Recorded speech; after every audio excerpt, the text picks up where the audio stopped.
สบายดีน้องๆนักเรียนสู่ขู่สู่คนยินดีต้อนรับเข้าสู่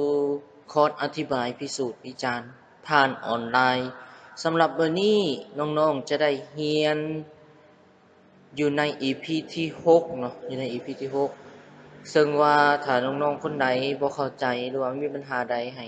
ถามอาจารย์ได้เนาะส่วนคนไหนยังบ่ทันได้เบิ่ง EP ที่ผ่านมาก็สามารถลบคืนไปเบิ่ง EP ที่ผ่านมาได้เนาะหรือว่าเบิ่งแล้วบ่เข้าใจก็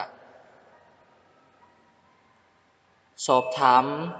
ทางอินบ็อกซ์หรือว่าคอมเมนต์ถามอาจารย์ได้เนาะสำหรับมื้อนี้เพื่อบ่เป็นการเสียเวลาเฮามาเรียน EP ที่6กันเลย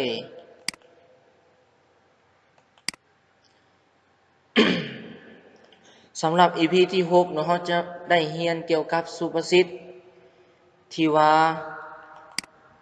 นี่แหละเพิ่นว่าน้ำเต็มแต่ปูปลาเพิ่นว่าหน้าเต็มแต่ห่วงเขาเพิ่นว่าภูเขากว้างจวงจันทร์เต็มฟ้า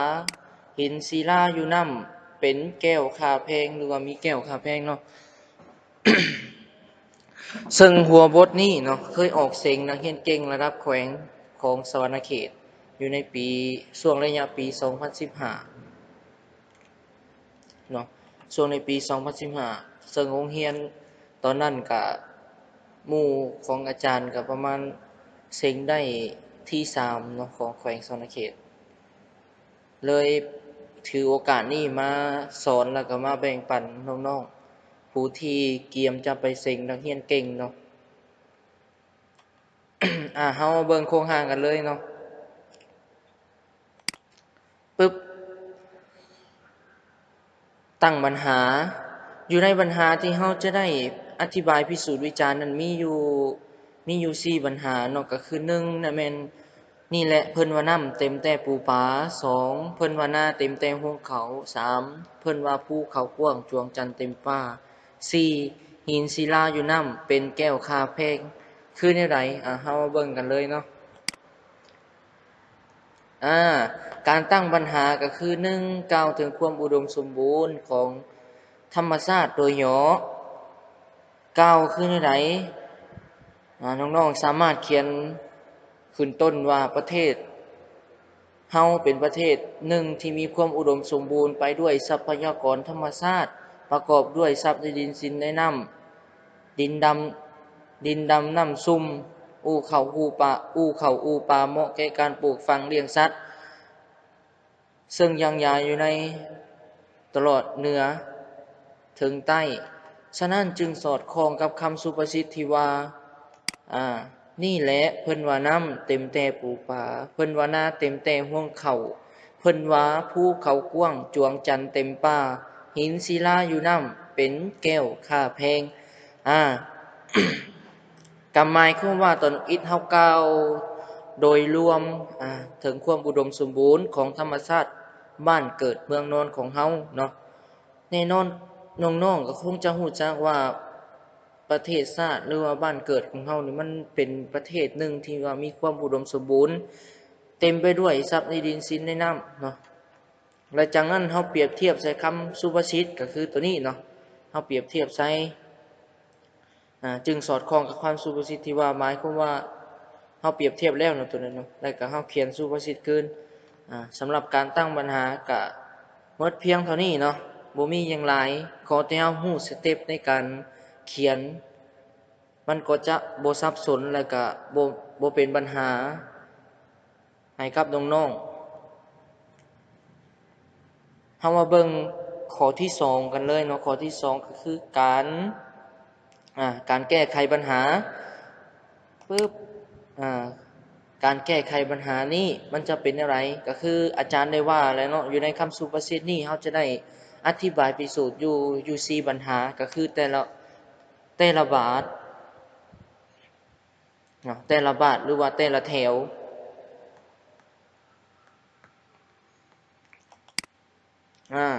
แถวที่1นี่แหละเพิ่นว่าน้ำเต็มแต่ปูปลาแนวไหนเฮาอธิบายมาเนาะซึ่งนี่อาจารย์ก็เขียนคำยกตัวอย่างมาแล้วเนาะ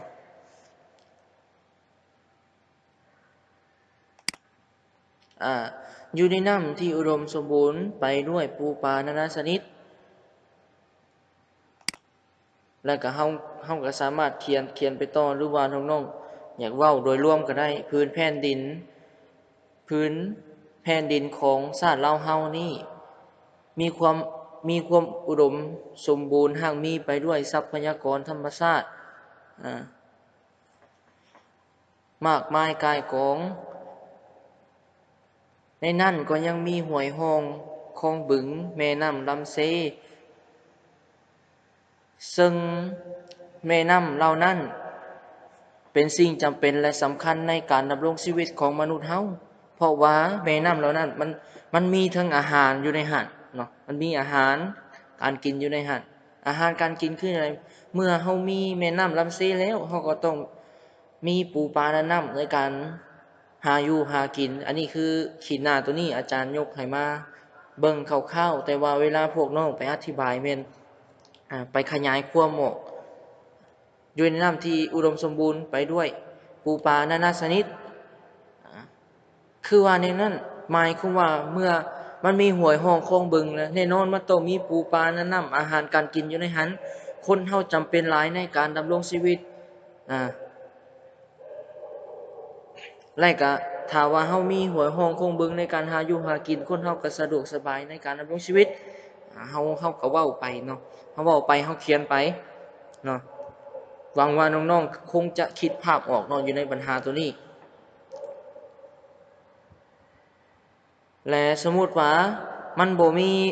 แม่น้ำเด้ซะบ่อนใดบ่มีแม่น้ำมันเป็นจังไดการหาอยู่หากินมันอุดมสมบูรณ์บ่เฮาก็เปรียบเทียบข้อดีก่อนซั่นอีกนะเฮาเขียนข้อดีมาแล้วก็เขียนข้อเสียคืออะไรสมมุติว่าเฮาบ่มีมันจะเป็นอะไรเนาะ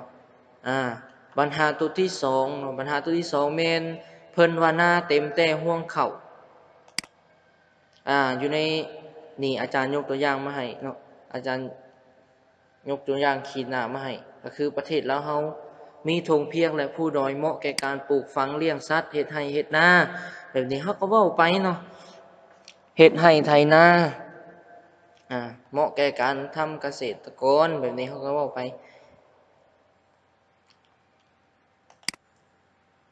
เพิ่นว่าตัวปัญหาที่3เพิ่นว่าภูเขากว้างจวงจันทร์เต็มป่าคือแนวใดเฮาเบิ่งแน่นอนน้องๆก็คงจะฮู้จักเนาะว่าประเทศลาวเฮาอุดมสมบูรณ์ไปด้วยทรัพยากรธรรมชาติทรัพย์ในดินสินในน้ำและมีนักกวีที่มีชื่อเสียงได้เขียนยอกย่อไว้ว่าอยู่ในบทกวีนั้นมีชื่อว่าเมืองลาวสวยงามหังมีซึ่งท่านผู้มีวงวิจิตรได้เขียนไว้ว่าเขียนไว้เพื่อแสดงถึงความอุดมสมบูรณ์หังมีของธรรมชาติบ้านเกิดเมืองนอนของเฮาว่ามีไม้แดงไม้ดูไม้จิกไม้หั่งไม้ขยูงไม้นั่นนานาชนิดเนาะไม้จวงไม้จันในที่นี่ก็คือ ไม้ที่มีราคาแพงเนาะตะกี้ประเทศลาวเฮาก็ยังมีแต่ว่าเดี๋ยวนี้มันหายไปแล้วมันหมดไปแล้วเนาะเพราะว่าคนเฮาตัดไม้ทำลายป่าหลายเนาะไม้ดูไม้ขยูงก็หมดไปแล้วเนาะหายากแล้ว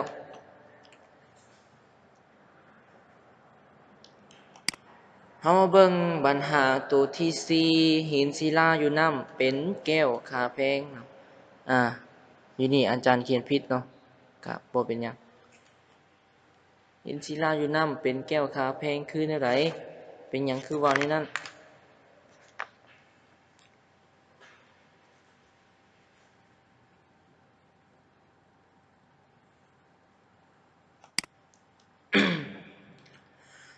ตัวนี้มันสิสอดคล้องกับปัญหาตัวบทกวีเนี่ยเนาะคือดังบทกวีที่ได้กล่าวมาข้างถึงนั้นก็เห็นว่าตลอดฮอดเหนือและใต้มีมูลมังสังขยาอันล้ำค่าเสื่องซ่อนอยู่เช่นว่าบ่อเงินบ่อคำบ่อกัวบ่อซื่นบ่อนั่นเฮาก็เว้าไปเนาะเฮายกตัวอย่างมาเนาะอันนี้อยู่ในคำสุภาษิตนี่มันได้เว้าถึงองค์ประกอบรวมก็คือความอุดมสมบูรณ์ของประเทศลาวเฮาความอุดมสมบูรณ์ของธรรมชาติ บ้านเกิดเมืองนอนของเฮาซึ่งนักกวีก็ได้เขียนจารึกไว้ได้เขียนจารึกคำกลอนตัวนี้ไว้เนาะให้รุ่นลูกรุ่นหลานได้ฮู้จักว่าประเทศลาวเฮานี่เป็นประเทศหนึ่งที่ว่ามีความอุดมสมบูรณ์เนาะเพิ่นจึงได้เขียนคำสุภาษิตนี่แหละเพิ่นว่าน้ำเต็มแต่ปูปลาเพิ่นว่านาเต็มแต่หัวเขาเพิ่นว่าภูเขากว้างจวงจันทร์เต็มป่าหินศิลาอยู่น้ำเป็นแก้วค่าแพงเนาะเพิ่นจึงได้เขียนคำสุภาษิตนี้เพื่อบ่งบอกคนรุ่นใหม่ว่าประเทศลาวเฮาเป็นประเทศหนึ่งที่มีความอุดมสมบูรณ์เนาะและขีดหน้าต่อไปก็คือนักเรียนสามารถถอดถอนอย่างนี้ในคำสุภาษิตนี้หมายความว่าแต่ต้นจนจบเนาะที่ว่าน้องๆได้อธิบายพิสูจน์วิจารณ์นี้เฮาได้ถอดถอนอย่างนี้ก็คือน้องๆสามารถเขียนได้ว่าผ่านการอธิบายพิสูจน์วิจารณ์หรือว่าผ่านการอธิบายมาข้างถึงนั้นพวกน้องในนามที่เป็นนักเรียนนักศึกษาหรือว่าเป็นนักเรียนได้ถอดถอนถึงคุณค่าของธรรมชาติหรือว่าได้รู้ถึง ธรรมชาติที่อยู่ในบ้านเกิดเมืองนอนของเฮาแบบนี้เฮาก็อธิบายไปเนาะซึ่งมันมีความอุดมสมบูรณ์ทางมีแบบนี้แล้วก็ขีดหน้าต่อไปเฮาควรจะเฮ็ดอะไรเพื่อปกปักรักษาตัวนี้เฮาก็เว้าออกมาเนาะเว้าออกมาเฮาเขียนออกมาเนาะฉะนั้นพวกเฮาถ้าอยากให้ภูผาป่าไม้ห้วยฮอคลองบึงอยู่กับเฮาตลอดชีวาแบบนี้นะเฮาก็ควรพากันปกปักรักษาเบิ่งแย่งแบบนี้นะบ่ตัดไม้ทำลายป่า เพื่อเฮ็ดให้หยังเพื่อเฮ็ดให้ธรรมชาติเพื่อเฮ็ดให้ความอุดมสมบูรณ์มันยังคงอยู่สืบต่อไปแบบนี้เนาะปึ๊บสำหรับปัญหาตัวที่2แม่นจบเพียงเท่านั้นเนาะให้พวกน้องไปขยายความสิ่งที่อาจารย์ได้เขียนอยู่ในโครงร่างตัวนั้นเนาะไปขยายความออกมาแล้วก็เขียนตามสเต็ปอาจารย์บอกนี่บ่ต้องไปกังวลว่าสิผิดหรือบ่ผิดถ้าว่าพวกน้องไปตามโครงร่างของอาจารย์เขียนให้นั้นแน่นอนคะแนนดีแน่นอนสำหรับไผที่ว่าเกียมโตหรือว่าเกียมพร้อมที่จะไปสิ่งนักเรียนเก่งก็ให้ฝึกฝนตนเองเนาะฝึกฝนตนเองแหลมเหลาดาบของตนเองให้มันคมเนาะให้ฝนไว้แต่เนิ่นให้ฝนไว้อาจารย์ขอเป็นกำลังใจให้น้องๆเนาะอะไรก็ส้มเซยเนาะสำหรับสายภาษาลาวหรือว่าวรรณคดีมันออกบ่ได้ยากเนาะมันออกบ่ได้ยากปานใดแต่ละปีเนาะมันออกบ่ได้ยากแต่ว่าพวกน้องบ่ฮู้วิธีการที่จะเขียนหรือว่าที่จะเบิ่งซื่อๆเนาะเฮามาเบิ่งข้อที่3กันเนาะข้อที่3ก็คือการสรุปปัญหาคืออาจารย์ได้เว้ามาแล้วเนาะสรุปปัญหาคือความเนาะนี่อาจารย์ลืมพิมพ์ไว้พุ่นเนาะก็เลยว่าพิมพ์คำสระสรุปความสำคัญของธรรมชาติและคุณประโยชน์ของธรรมชาติเฮาสรุปมาเนาะก็หมายความว่าผ่านการอธิบายพิสูจน์วิจารณ์มาข้างเทิงนั้นเห็นว่าธรรมชาติความอุดมสมบูรณ์ของธรรมชาติหรือว่าธรรมชาตินี่มีความสำคัญหลายในการดำรงชีวิตของคนเฮาและมีคุณประโยชน์หลายแบบนี้ฉะนั้นในนามที่เฮาเป็นนักเรียนนักศึกษาหรือว่าหมู่เพื่อนที่อยู่ร่วมกันอยู่ในสังคมควรปกปักรักษาสร้างสรรค์ประเทศชาติบ่ควรตัดไม้ทำลายป่าแบบนี้เนาะฉะนั้นจึงสอดคล้องกับเฮาแสดงทัศนคติแล้วเนาะฉะนั้นจึงสอดคล้องกับคำสุภาษิตที่ว่าหรือว่าดังคำสุภาษิตที่ว่านี่แหละเพิ่นว่าน้ำเต็มแต่ปูปลาเพิ่นว่านาเต็มแต่ห่วงเขาเพิ่นว่าภูเขากว้างจวงจันทร์เต็มป่าหินศิลาอยู่น้ำเป็นแก้วค่าแพงเนาะซ้ำนี้พวก ในการสรุปปัญหามีแต่7ย่อหน้าพวกน้องก็สามารถดึงใจกรรมการเรียบร้อยแล้วขอแต่เฮ็ดให้มันถูกวรรคถูกตอนถูกคุณประโยชน์บ่เขียนซับหน้าซับหลังเฮ็ดแบบนี้ไปสิ่งหนึงเรียนเก่งนี่ติดแน่นอนเนาะอาจารย์รับประกันเลยตัวนี้สำหรับอยู่ในคำสุภาษิตนี่แหละนี่แหละเพิ่นว่าน้ำเต็มแต่ปูปลาเพิ่นว่าหน้าเต็มแต่หัวเขาเพิ่นว่าภูเขากว้างจวงจันทร์เต็มป่าหินศิลาอยู่น้ำเป็นแก้วคาแพงก็จบเพียงเท่านี้เนาะสำหรับ EP ที่6ถ้าว่าน้องๆคนใดเบิ่งแล้วบ่เข้าใจให้คอมเมนต์ถามอาจารย์หรือว่าแชทถามอาจารย์ส่วนตัวเนาะถ้าว่าคนใดที่เกียมไปสิ่งหนึงเรียนเก่งก็ขอให้พวกน้องๆฝึกซ้อมให้มันหลายๆเนาะรับรองว่าพวกน้องติดแน่นอนเนาะบ่ต้องไปกังวลกับคนอื่นพวกน้องต้องโฟกัสที่ใช้ตัวของพวกน้องเองเนาะอาจารย์เชื่อว่าน้องเฮ็ดได้เนาะและอาจารย์จะรอฟังข่าวดีของน้องๆสำหรับมื้อนี้หรือว่า EP นี้ก็จบเพียงเท่านี้เนาะขอขอบใจและพบกัน EP ต่อไปก็คือ EP ที่7เนาะบ๊ายบาย